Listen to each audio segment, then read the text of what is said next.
જૂના તવરા ગામે બ્રહ્મકુમારીઝ ગીતા પાઠશાલા ખાતે નશા મુક્ત જનજાગૃતિ કાર્યક્રમનું આયોજન કરવામાં આવ્યું હતું। બ્રહ્મકુમારી સંસ્થા અને ભારત સરકાર દ્વારા સમગ્ર ભારતમાં નશામુક્ત ભારતનો એક વિશેષ કાર્યક્રમ ચાલી રહ્યો છે, જેમાં બ્રહ્મકુમારી સંસ્થા અને ભારત સરકારના સંયુક્તપણે 6 ઓગસ્ટથી 30 ઓગસ્ટ સુધી બ્રહ્મકુમારી સંસ્થા દ્વારા સમગ્ર ભારતમાં 10 કરોડથી પણ વધુ લોકોને નશામુક્ત માટેની પ્રતિજ્ઞાઓ કરાવાશે।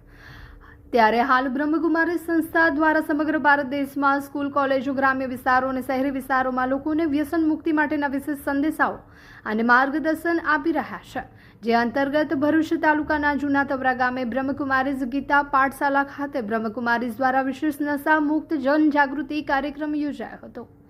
આ કાર્યક્રમમાં જૂના તવરા ગામના સરપંચ જાગૃતિબેન પૃથ્વીરાજસિંહ પરમાર વિશેષ ઉપસ્થિતિમાં નશા મુક્ત માટેની પ્રતિજ્ઞા કરવામાં આવી હતી, જેમાં ખૂબ જ મોટી સંખ્યામાં બ્રહ્મકુમારી સંસ્થાના અનુયાયીઓ અને અન્ય લોકોએ પણ નશા મુક્ત માટેની પ્રતિજ્ઞા લીધી હતી।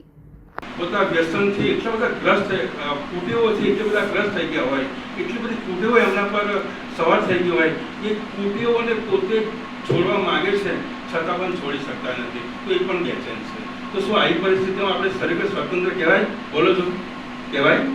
અંગ્રેજોને તો બગાડી દીધા, આપણે સ્વતંત્ર થઈ ગયા, પરંતુ બીજા બધા વ્યસનો રૂપી આપણા રાક્ષસો આપણામાં અંદર દાખલ થઈને આપણે ખરેખર સ્વતંત્ર નથી, આપણે સ્વતંત્ર નથી। તો આપણે ખરેખર વાસ્તવિક સ્વતંત્ર ક્યારે કહેવાશે? કે જ્યારે આપણે મન, બુદ્ધિ અને સંસ્કાર પર આપણે સ્વામી બનીશું, એને આપણે ગુલામ નહીં બની।